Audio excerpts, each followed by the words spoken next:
Vas-y. Donc là vous voyez le cours. On le voit et tu touches plus à rien. Ensuite, sans comprendre. Pas possible, bordel. Alors, est-ce que vous pouvez juste me dire si vous voyez le diaporama? Oui, d'accord. Ok. Bon.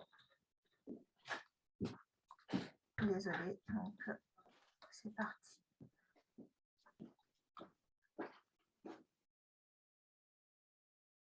Donc, pour donc la dernière modalité qui est un peu une des plus récentes, c'est le speckle tracking qui va permettre de suivre. C'est une modalité qui va suivre pendant le cycle cardiaque le déplacement de petits speckles, donc c'est ces petits granités que vous voyez dans le myocarde, dans différentes directions. Ça peut être longitudinal, radial, circonférentiel, et ça va permettre de calculer des pourcentages de déplacement et avoir une idée de la fonction donc des cellules cardiaques, des 3 différentes couches de cellules myocardiques qui sont orientées différemment.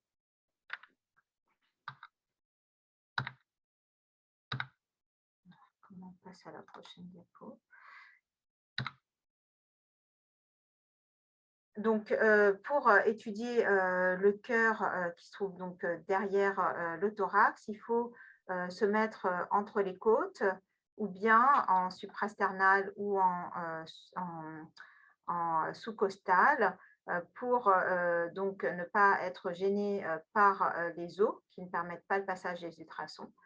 Et donc, on a différentes vues, la vue parasternale, gauche et droite, la vue donc, qui nous permet de voir le cœur en 4 cavités, qui est la vue apicale. On a la vue suprasternale pour voir surtout les gros vaisseaux. Et puis, la vue sous-costale qu'on utilise beaucoup chez les bébés notamment, et qui permet de voir, avoir quasiment toutes les coupes donc, chez le petit enfant du cœur. Donc, je vais vous détailler les différentes vues. Le plus important pour les vues parasternales et apicales, c'est la position du patient, qui soit bien sur le côté gauche, parce que l'air dans les poumons va nous gêner pour voir les tissus. Voilà, donc pour l'incidence parasternale, on va passer donc la parasternale gauche qui est la plus fréquente, donc le transducteur au niveau du deuxième, troisième espace intercostal chez le patient qui est en position latérale, le décubitus latéral gauche. Et donc sur cette vue, on va voir la coupe parasternale grand axe. On va dérouler le ventricule gauche avec donc la voie, la chambre d'admission, la valve mitrale, la cavité du ventricule gauche et la voie de sortie avec l'aorte et la valve aortique. On a donc l'oreillette gauche, l'aorte, le ventricule droit qui est antérieur et le ventricule gauche. C'est sur cette coupe-là qu'on va faire la modalité en M-mode, en temps mouvement pour avoir donc cette vue que l'on utilise pour mesurer le diamètre télédiastolique du ventricule gauche et la fraction de raccourcissement que je vais vous détailler tout à l'heure. On voit donc une partie de l'aorte avec les cuspes aortiques, le culot aortique et le début de l'aorte ascendante. On voit également le feuillet antérieur et le feuillet postérieur de la valve mitrale, les cordages et le pilier postérieur. Et à partir de cette coupe parasternale grand axe, en béquant la sonde soit vers l'apex, soit vers le menton du patient, on va pouvoir avoir des coupes de la base du cœur et aller jusqu'à l'apex. Donc, on peut dérouler donc vers l'apex du cœur. Alors, c'est une coupe où on va couper le ventricule gauche en rondelle, de la base jusqu'à l'apex. Donc, la base, c'est la partie où on va voir les feuillets, donc antérieur et postérieur de la valve mitrale, et le septum interventriculaire avec le ventricule droit qui est plus antérieur. au niveau de l'apex, la zone où on n'a plus donc les piliers mitraux. Et donc la coupe qui est entre les deux, qui est la coupe, on voit le ventricule gauche avec les deux piliers, qui est la coupe moyenne. Et puis, donc, en allant vers le menton, on va dérouler cette coupe petit axe. On va voir l'aorte dans son petit axe. On va dérouler le ventricule droit avec sa chambre d'admission, la valve tricuspide ici, et la chambre d'éjection, l'infundibulum, et la valve pulmonaire avec une coupe de l'anneau pulmonaire dans un plan qui va être coronal. On va voir sur cette coupe également le départ des coronaires, la coronaire droite qui naît de cette cusp qui est la cusp droite, la coronaire gauche qui naît de cette cusp qui est la cusp gauche, hein, et puis on a la cusp aortique non coronaire. Ici, on a le septum membraneux et donc entre l'aorte et la valve tricuspide avec son feuillet ici septal et le feuillet antérieur. L'oreillette gauche qui va être en arrière et qui reçoit des veines pulmonaires qu'on va pouvoir voir arriver, gauche et droite. L'oreillette droite qui se situe ici. Donc c'est une coupe axiale vers la base du cœur, vers les anneaux aortiques et mitrales. Et puis en remontant un peu plus haut, on va pouvoir voir la bifurcation pulmonaire. Donc, qui se situe ici au niveau en regard de l'aorte, de la partie ascendante de l'aorte.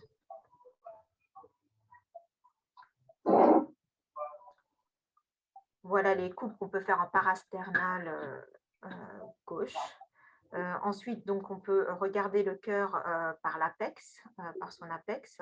Donc, c'est la coupe qu'on appelle apicale. On va se placer au niveau de l'aisselle du patient, donc vers le dernier espace intercostal pour pouvoir avoir une vue de l'ensemble du cœur jusqu'à l'apex. C'est la coupe 4 cavités. Cette coupe 4 cavités où on va avoir donc sur cette vue-là, on a la gauche qui se situe ici, la droite de ce côté-là. Et donc, on va voir les deux ventricules et les deux oreillettes. C'est ce qu'on appelle la coupe 4 cavités avec les deux anneaux valvulaires, mitral et aortique. Donc, la valve tricuspide avec son feuillet antérieur et septal, la valve mitrale avec le feuillet antérieur et postérieur. Sur cette vue, on voit aussi l'arrivée de certaines veines pulmonaires, droite et gauche.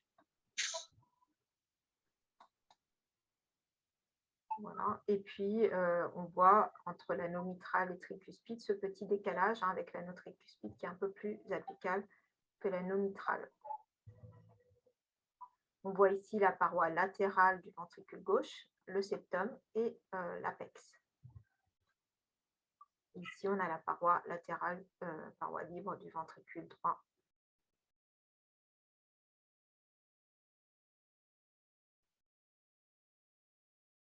On peut utiliser ensuite la coupe suprasternale qui va nous permettre de voir les gros vaisseaux, notamment dérouler l'aorte avec les troncs supraortiques, l'aorte horizontale, l'aorte isthmique et l'aorte thoracique descendante. Donc, aussi bien en mode de dimension qu'en mode Doppler pour voir le flux dans cette aorte. C'est sur cette coupe qu'on va mesurer les différentes dimensions de l'aorte, donc ascendante, horizontale et l'isthme aortique. La coupe suprasternale nous permet également d'avoir la vue donc de la partie toute postérieure basale de l'oreillette gauche qui reçoit les 4 veines pulmonaires.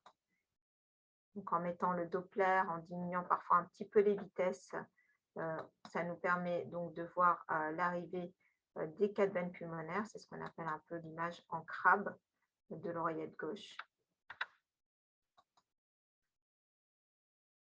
Voilà, donc c'est une coupe qui est un peu plus haute que la coupe où on voit les anneaux aortiques et pulmonaires. Et puis enfin, on peut utiliser la coupe sous-costale la coupe sous-costale sur laquelle on peut avoir toutes les vues apicales, donc 4 cavités et toutes les vues qu'on a en parasternal, petit axe du cœur chez le petit bébé. Voilà, on peut avoir une 4 cavités, on voit le ventricule gauche, le ventricule droit sur un cœur normal, une anatomie normale. Donc la paroi diaphragmatique du ventricule droit, ici. Les 2 oreillettes avec le septum interatrial. On peut dégager assez bien la voie d'éjection du ventricule gauche, la voie VG aorte qu'on peut bien dérouler. Et puis, comme je vous ai dit, toutes ces vues petit axe du ventricule droit, du ventricule gauche, de la base à l'apex. Et on peut voir assez bien la valve mitrale en petit axe, la valve tricuspide également. Alors, ces vues, différentes vues vont nous permettre de mesurer des dimensions et également de pouvoir estimer la fonction des ventricules. Alors, pour le ventricule gauche, les principales mesures qu'on va faire vont être en M-mode quand on fait la vue parasternale latérale gauche. Et donc, après l'avoir déroulé en 2 dimensions avec le curseur, on va se mettre en temps mouvement, en M-mode. Et ça va nous permettre ici de voir le déplacement du myocarde pendant le cycle cardiaque. Donc, on a ici l'électrocardiogramme avec le cycle cardiaque. Et ça va nous permettre de mesurer un diamètre télédiastolique. Donc, pour ça, il faut bien voir l'endocarde, qui est ce petit liseré blanc qui délimite la partie du myocarde qui est un peu plus grise. Et donc, on va tracer la dimension de la cavité à partir du liseré blanc de l'endocarde du septum interventriculaire jusqu'à la paroi postérieure. On aura le diamètre télédiastolique. On fait la même chose en télésystole ici, au moment de la contraction maximale du septum et de la paroi postérieure, et on aura le diamètre télésystolique. Et quand on fait la soustraction du diamètre télédiastolique moins télésystolique divisé par le diamètre télédiastolique, on obtient une fraction de raccourcissement. Alors, pour connaître chez l'enfant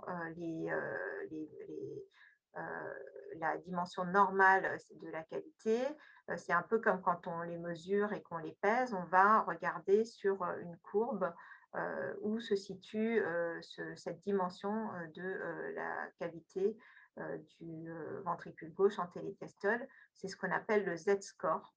Le Z-score, il va nous dire qu'on est à 0, c'est-à-dire c'est exactement la courbe du milieu. On est dans la moyenne des enfants du même âge, du même poids et de la même taille.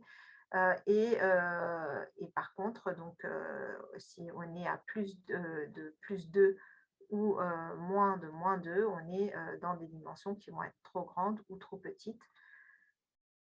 C'est pour toutes les dimensions du ventricule gauche en mode TM, il faut calculer le Z-score chez l'enfant pour savoir si le diamètre est trop important ou trop petit pour le ventricule gauche. Ensuite, on peut également calculer le volume du ventricule gauche, de la cavité du ventricule gauche, en télédiastole, en télésystole. Ça se fait sur une coupe 4 cavités et 2 cavités. Et ça nous permet de calculer une fraction d'éjection du ventricule gauche. Donc, je vous ai mis ici à peu près les volumes normaux du ventricule gauche quand on les mesure en 4 cavités, donc autour de 55 millilitres par mètre carré. Alors, pour calculer les Z-scores, pour calculer les Z-scores, il y a un site web qui s'appelle Paramètres Z. Et là, pour tous les Z-scores en TM, je vous conseille de choisir le Z-score de Detroit, ici. Donc, il faut rentrer la taille et le poids du patient. Et vous allez voir que pour toutes les mesures du ventricule gauche, de l'épaisseur du myocarde, des cavités en diastole, en systole, vous allez pouvoir calculer donc le Z-score, c'est-à-dire où se situe cette dimension par rapport à un enfant qui a un cœur normal. Ça permet donc ce Z-score-là, il est également fait pour l'anneau aortique, le culot aortique, l'arche aortique, les artères pulmonaires, droite-gauche, le tronc pulmonaire, les anneaux donc mitral et tricuspide, et également pour les dimensions de l'oreillette gauche. Donc justement, donc, l'oreillette gauche, c'est également une mesure qu'on va faire sur cette vue parasternale grand axe, donc qu'on peut faire soit en TM, soit directement en 2 dimensions. On va mesurer ce diamètre maximal hein, qui se situe pendant la systole, quand l'oreillette est remplie au maximum. Et pareil, pour savoir si sa dimension est normale ou trop importante, il faut calculer le Z-score. On peut également faire le volume de l'oreillette. Donc, en faisant on va contourner le contourage de l'oreillette gauche en 4 cavités et en 2 cavités. Et ça nous permet d'avoir un volume de l'oreillette gauche, qui est une modélisation hein, de l'oreillette gauche, comme si elle avait une forme cylindrique.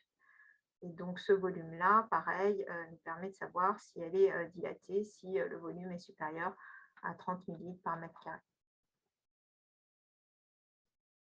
Donc, sur cette vue parasternale grand axe, on va également mesurer des mesures de l'aorte qui sont importantes. Donc, les mesures de l'anneau aortique, valve ouverte hein, de cusp à cusp. Les mesures, donc valve fermée du culot aortique, donc au niveau des sinus de Valsalva. On peut également mesurer la jonction et la partie de l'aorte ascendante qui est juste après la jonction sinotubulaire. Donc pareil, pour toutes ces mesures, il va falloir calculer le Z-score. Alors, il y a des machines d'échographie qui vont vous les calculer directement. Il faut quand même rentrer le poids et la taille de votre patient au préalable. Et puis enfin, sur une vue suprasternale, que je vous ai montré tout à l'heure, où on déroule l'aorte, la crosse de l'aorte, on peut mesurer la dimension de l'aorte horizontale et la dimension de l'aorte thoracique descendante et de l'isthme aortique, notamment dans les pathologies de l'aorte, comme la coartation de l'aorte.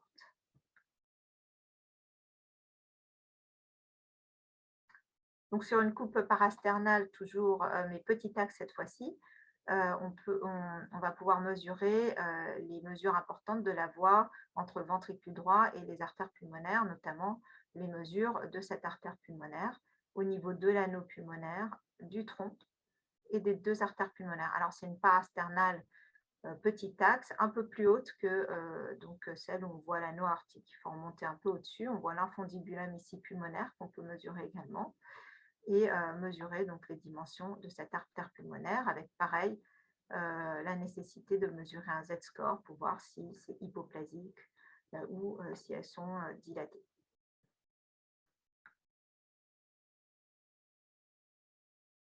Important également dans les cardiopathies congénitales de mesurer la taille des anneaux valvulaires, surtout donc mitral et tricuspide, surtout quand on est dans le cadre d'asymétrie ou de petits ventricules. Hein, donc, c'est la porte d'entrée des ventricules et leur dimension est importante, pareil, à calculer en Z-score hein, pour savoir si cet anneau va être trop petit, si ce ventricule hein, est hypoplasique. C'est la mesure des anneaux mitral et tricuspide va être importante. Donc, ça se mesure valve ouverte hein, du bord. Donc, une fois que la valve est ouverte, c'est plus facile à mesurer que valve fermée. Hein, de bord à bord de l'insertion des feuillets sur la jonction atrioventriculaire.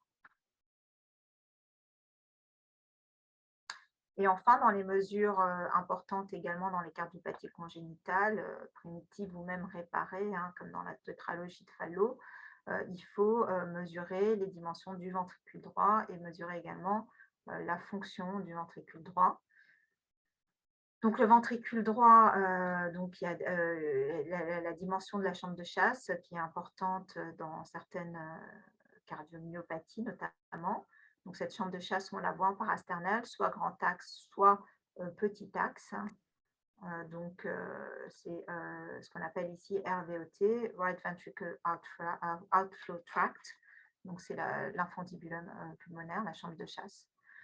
Et puis, il y a les mesures donc, du ventricule droit en 4 cavités au niveau de l'anneau tricuspide, au niveau moyen, en regard des piliers mitraux, et puis la dimension de la base à l'apex qui vont également vous permettre de voir si les dimensions sont normales ou s'il est dilaté. Alors pour ça, il y a des normes chez l'adulte, mais il y a également des normes chez l'enfant. Il y a un Z-score du ventricule droit ici, en parasternal grand axe. Enfin, dans les cardiopathies réparées de type Fallot, ce qui va être intéressant, c'est d'avoir une estimation de la surface en cas de cavité ou du volume du ventricule droit. Alors, pour le volume du ventricule droit en 3 dimensions, il y a des algorithmes qui sont imparfaits et on a souvent en 3 dimensions, on sous-estime les volumes du ventricule droit quand il est dilaté et surtout quand la forme du ventricule droit n'est pas standard, notamment dans toutes les cardiopathies conoventriculaires qui vont être réparées. Donc, ce qui est le plus simple en routine, c'est de mesurer la surface du ventricule droit dans une 4 cavités qui va être centrée sur le ventricule droit. Donc, il faut bien voir tout le ventricule droit, de la base à l'apex. Et on fait donc le contourage en systole et en diastole du ventricule droit. Ça va nous donner une surface télédiastolique du ventricule droit, télésystolique, et on va pouvoir mesurer également une fraction de surface en pourcentage qui est normalement entre 35 et 50% pour un ventricule droit normal. Et lorsqu'il est altéré, eh bien, on va avoir des fractions de surface qui vont être inférieures à 35%. Alors, la surface télédiastolique qui est supérieure à 25 millilitres par mètre carré, c'est assez corrélé à un volume en IRM du ventricule droit qui va être supérieur à 150 millilitres par mètre carré.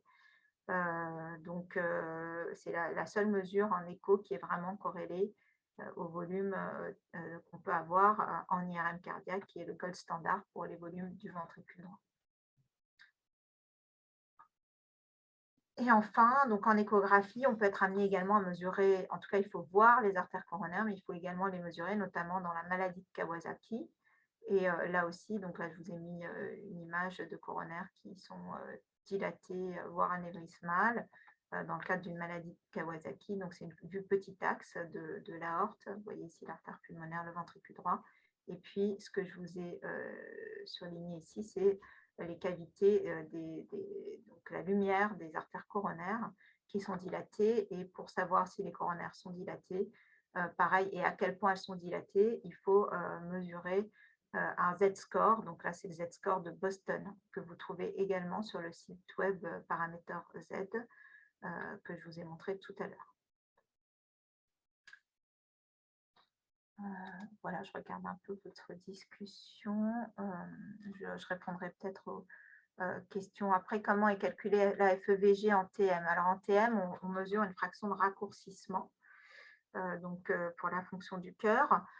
Par contre, donc il y a une formule, la formule de T-Scholz, qui va permettre, quand le ventricule gauche a une forme bien en ballon de rugby elliptoïde, de calculer une fraction d'éjection à partir de cette fraction de raccourcissement. Alors, quand le ventricule gauche est dilaté et globuleux, la formule de T-Scholz, elle ne marche plus. Donc là, il faut calculer la fraction d'éjection Simpson en 4 cavités et 2 cavités. Bon, grosso modo, quand vous faites la vue en TM, donc quand vous faites la vue en TM, ce qui est le plus important, c'est d'avoir ce diamètre du ventricule gauche qui va vous permettre de voir, par exemple, le retentissement d'un shunt, voir si le ventricule gauche est dilaté, et la fraction de raccourcissement, évidemment, pour avoir une estimation rapide de la fonction du ventricule gauche. Bien sûr, si les dimensions sont normales, souvent la fonction également est normale. Donc, la fraction de raccourcissement, oui, en TM suffit. Hein, si elle est dans les normes, on est bien. Voilà, quand on est dans des cardiomyopathies avec des dysfonctions, là, il faut aller vers le calcul des volumes et de la fraction d'éjection en Simpson. Alors, je vous ai, il y a des, donc pour le lien du site pour le Z-score, je vous ai préparé donc 2 documents que vous allez avoir avec le PDF du topo où vous avez les liens des Z-scores et un tableur Excel avec également possibilité de faire tous ces Z-scores. Voilà. Donc, tout ça, vous allez avoir le cours avec les différentes coupes. Donc ensuite, la deuxième partie, quand on fait une échographie dans le cadre de l'analyse des cardiopathies congénitales, donc ces différentes coupes vont être là pour vous servir pour faire une analyse segmentaire du cœur pour pouvoir décrire les cardiopathies congénitales, donc décrire de manière ordonnée ce que vous allez voir comme anomalie au niveau du cœur. Donc, il y a pour ça, donc, au niveau du cœur, ça vous avez déjà eu, je pense, le cours. Donc, 3 segments principaux, les oreillettes, les ventricules, les gros vaisseaux, et puis des segments de connexion. Moi, si j'arrive à passer. Excusez-moi, j'ai un petit souci. Voilà. Hop. J'espère que vous voyez toujours mon écran. Ouais.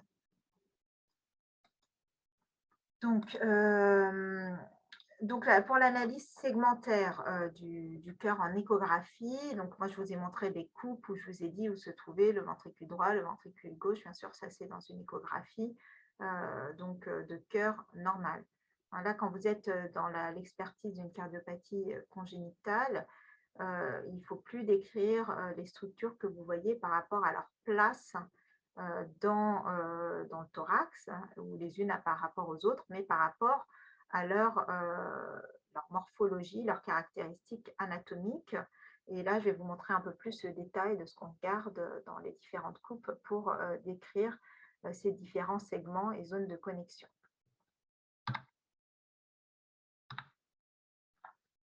Ça va bien passer.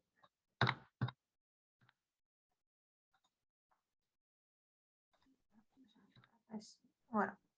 Donc, tout d'abord, ce que vous allez devoir décrire, c'est la position du cœur dans le thorax.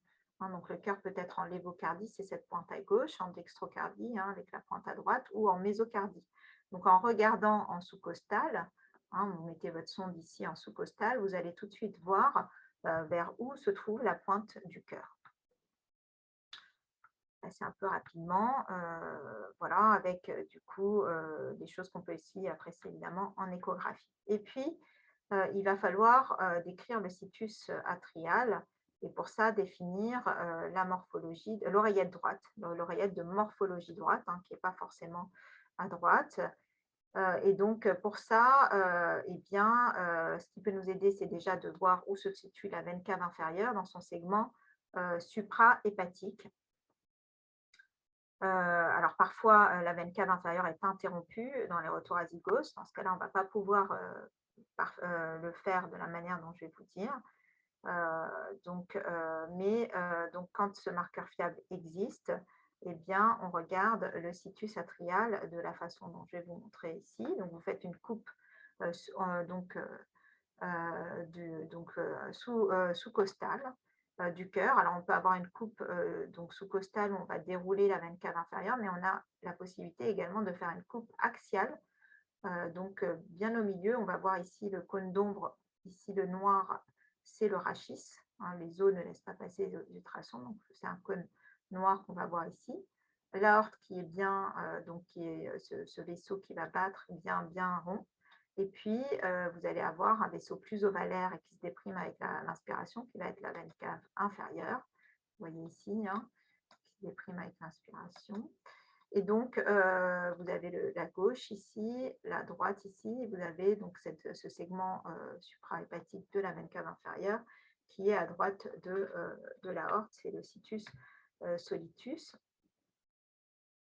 Voilà, donc quand on a cette coupe déroulée de la veine cave inférieure qui arrive à l'oreillette droite, on peut également voir dans l'oreillette droite cette structure qui s'appelle la valvule de Stachy, hein, qu'on ne voit pas dans l'oreillette gauche, qui est cette valvule qui est souvent présente donc, à l'abouchement de la veine cave inférieure dans l'oreillette droite.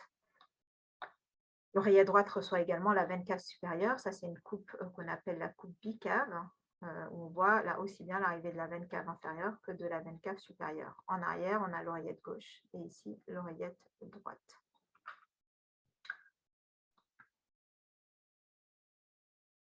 Voilà, donc ces vues-là vont nous permettre de voir les retours veineux systémiques, veine cave inférieure, veine cave supérieure, et également cette fois sur une coupe 4 cavités, plus simple, en béquant un petit peu en arrière, on va dégager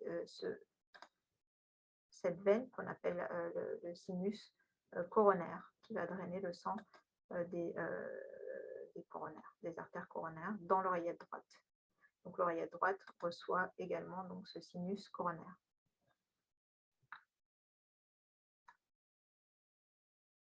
Alors, on peut avoir des anomalies des retours veineux systémiques, hein, comme par exemple une variante de la normale, hein, ce n'est pas vraiment une anomalie, mais qui est souvent associée à certaines cardiopathies, c'est cette veine cave supérieure gauche qui va persister et qui va se drainer dans le sinus coronaire. Donc ça, on la recherche souvent quand on voit un sinus coronaire qui est dilaté. Donc sur une coupe parasternale grand axe, ici, tout à l'heure, je ne vous l'avais pas décrit parce que souvent il est tout petit, mais quand vous voyez cette structure juste en arrière du feuillet postérieur de la mitrale en parasternale grand axe, ici, c'est un sinus coronaire qui est dilaté et donc vous pouvez dérouler en suprasternal l'arrivée de la veine cave supérieure gauche dans ce sinus coronaire. Pour les retours veineux pulmonaires, je vous ai dit tout à l'heure, donc ça, on va les revoir sur une coupe 4 cavités, sur des parasternales et surtout sur une suprasternale pour voir vraiment la base, la partie toute basale de l'oreillette gauche avec l'arrivée des veines pulmonaires. Ceci parce qu'on peut avoir parfois des anomalies de retour veineux pulmonaire. Donc, quand on ne voit pas les 4 veines pulmonaires, on peut aller rechercher soit des retours veineux anormaux. Donc ça, je vais passer puisque j'ai plus beaucoup de temps et que vous avez un cours pour ça.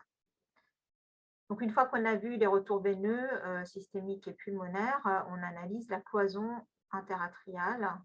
Qu'on peut voir très bien en sous-costale. Donc, je vous ai dit cette vue clé qui est la vue bicave, qui est une vue un peu sagittale. Le curseur est vers le haut.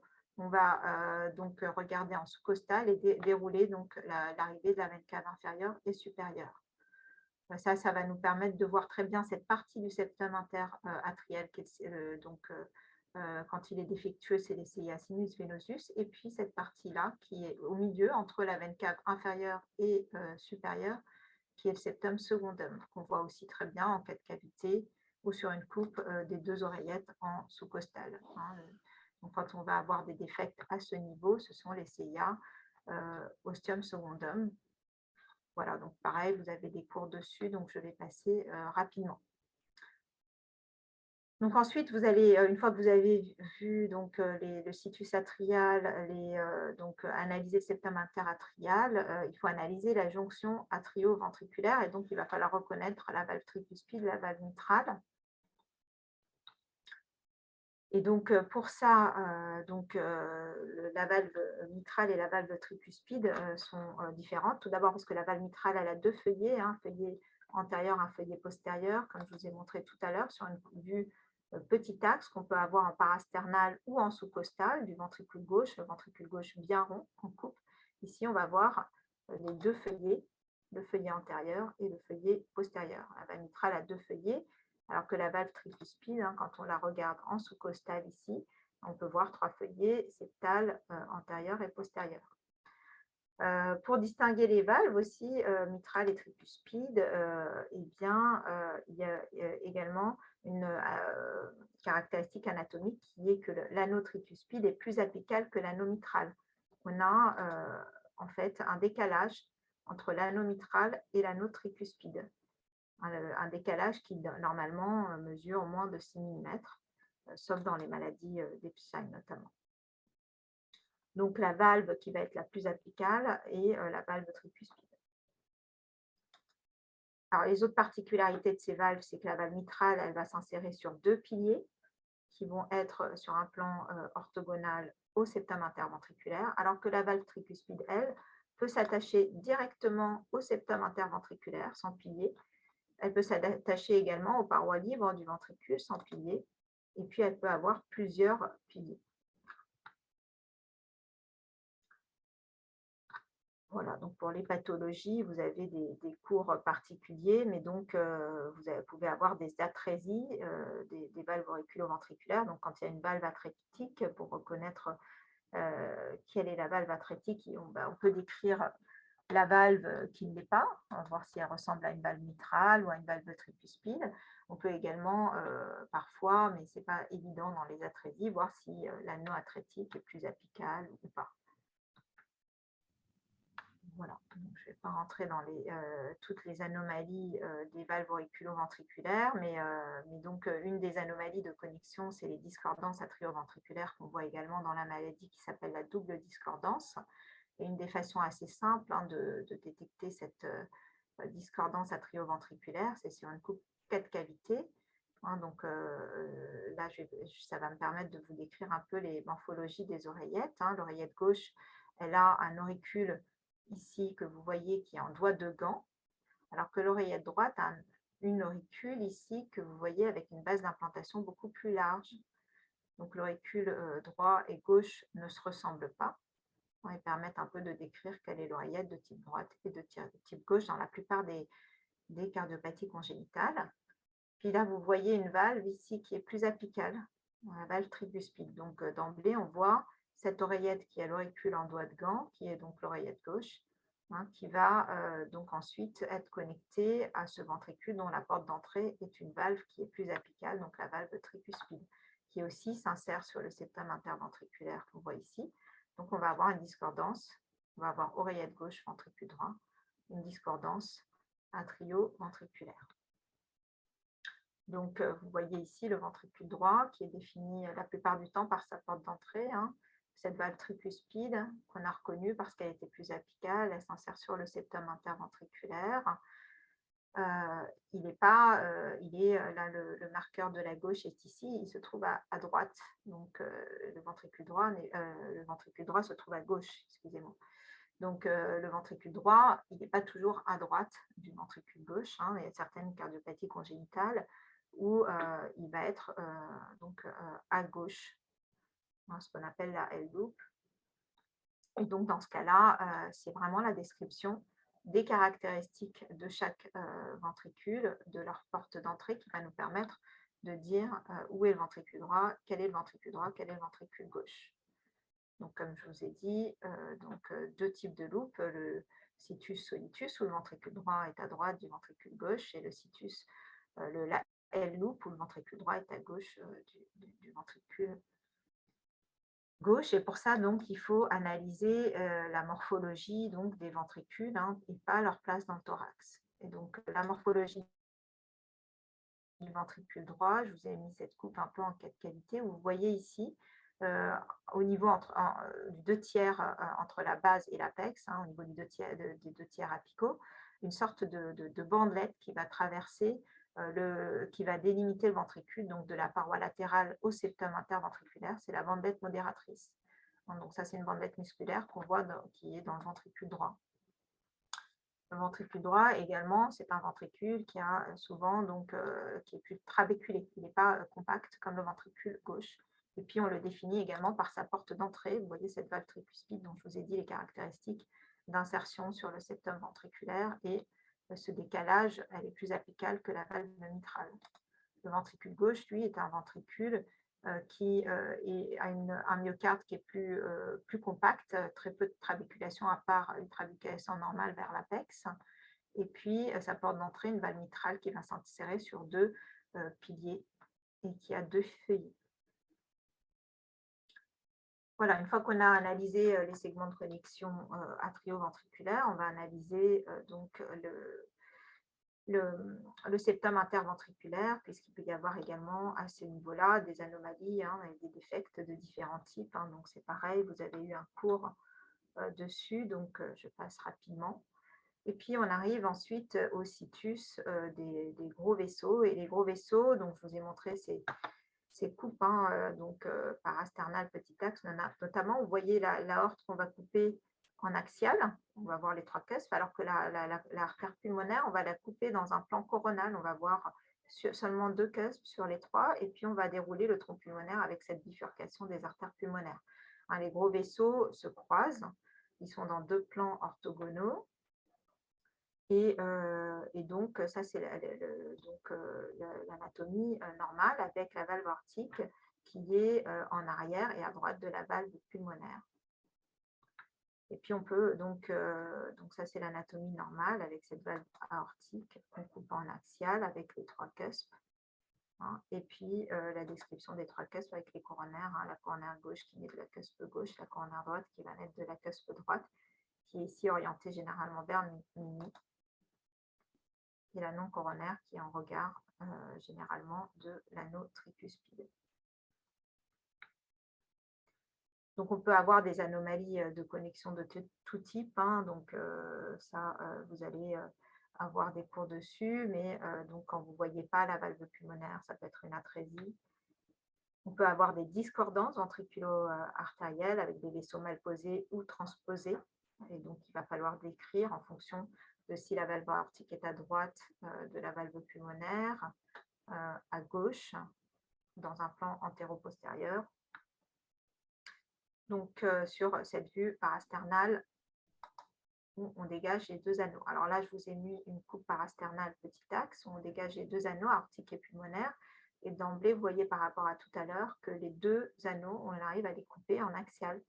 Hein, donc, ça veut dire que ces vaisseaux sont parallèles. Ils ne se croisent plus. Hein, c'est dans la transposition des gros vaisseaux. On peut dérouler hein, ces deux vaisseaux qui sont parallèles avec ici ce vaisseau qui bifurque tout de suite, qui est l'artère pulmonaire, et puis le vaisseau qui va aller faire une sorte d'arche, comme ça, une crosse, qui est l'aorte. Voilà, je regarde juste l'heure. 10h11. Donc pour, dans les anomalies de connexion, on a également donc des anomalies de conus. Donc là, c'est pareil, je crois qu'il y a un cours sur le VDDI, on va vous en parler. Donc je vais passer. Et donc, enfin, quand vous avez analysé ces gros vaisseaux, vous allez aller voir donc, la concordance ventriculo-artérielle. On va aller examiner les gros vaisseaux avec l'arche aortique et les artères pulmonaires sur une vue suprasternale ou parasternale gauche haute. Parce qu'il peut y avoir des anomalies, des vaisseaux extra-péricardiques avec notamment les artères pulmonaires qui peuvent être, comme par exemple dans cette cardiopathie, hypoplasiques. Vous allez voir ici deux artères pulmonaires dont vous allez mesurer la taille et qui vont pouvoir être hypoplasiques. On a des anomalies également des arcs aortiques et des anomalies donc de naissance des artères pulmonaires. Je vous ai mis un exemple d'artère pulmonaire qui naît de l'arche aortique. Donc, quand vous ne voyez pas la bifurcation pulmonaire, il faut rechercher ces anomalies. On a des anomalies de la crosse, hein, comme la coartation de l'aorte ou les interruptions de l'arche aortique. Pareil, si vous n'arrivez pas à bien dérouler l'arche aortique, il faut décrire l'anomalie que vous allez avoir.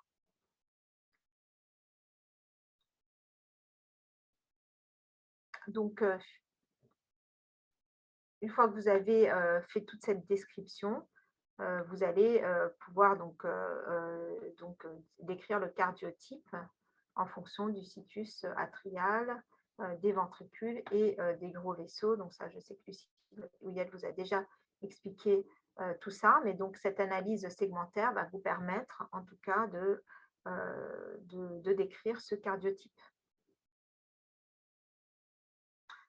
Et puis, quand vous avez fait cette analyse segmentaire, vous allez peut-être retrouver certaines anomalies, malformations cardiaques, dont il va falloir estimer le retentissement. Par exemple, dans les communications interventriculaires, vous allez devoir les décrire non seulement en termes d'anatomie et de localisation, mais également en termes de leur retentissement.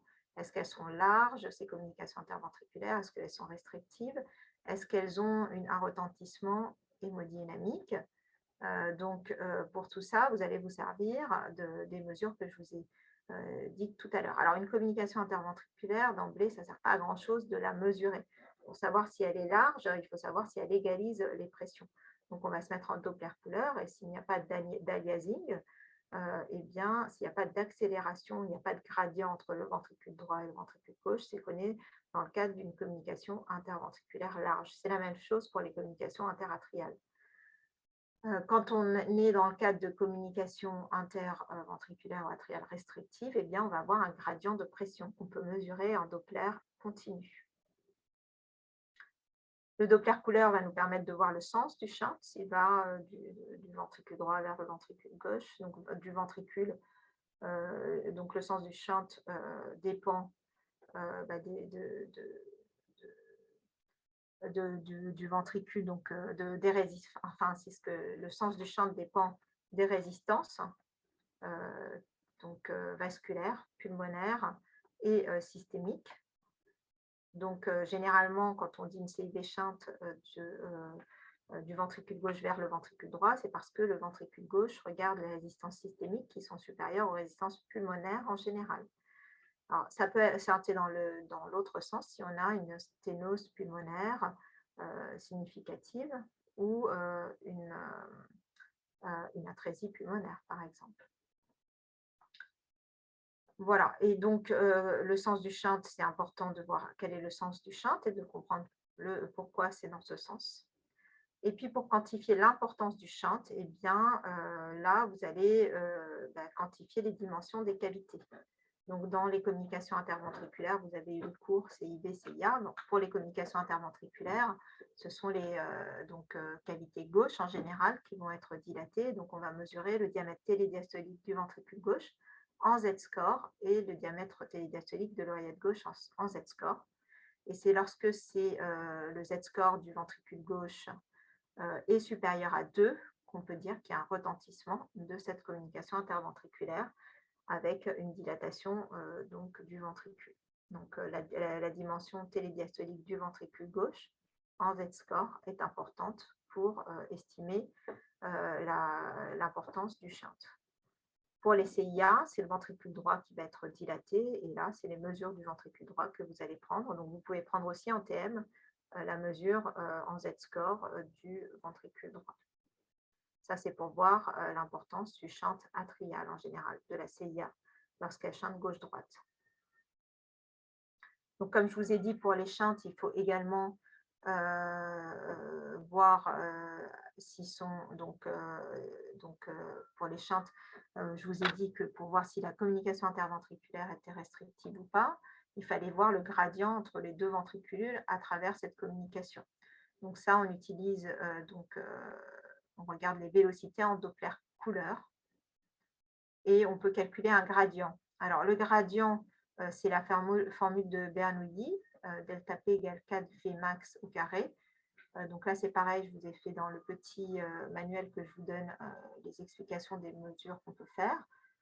Ce gradient de pression qu'on mesure, il est surtout vrai sur des obstacles qui sont vraiment, qui ne sont pas tubulaires et pas étagés. Donc, dans une CIV, souvent, ils ne sont pas tout à fait vrais, ces gradients. C'est vrai quand on va mesurer des gradients sur une sténose aortique ou une sténose pulmonaire valvulaire. Pareil, sur le canal artériel, on peut mesurer également des vélocités. Donc ça, c'est une vue petit axe d'un canal artériel avec ce flux continu à renforcement systolique et qui permet donc de mesurer un gradient. Alors, comme c'est tubulaire, le gradient n'est pas réellement celui qu'on peut mesurer au cathétérisme. Mais en tout cas, ça permet de voir si ce canal est restrictif ou pas.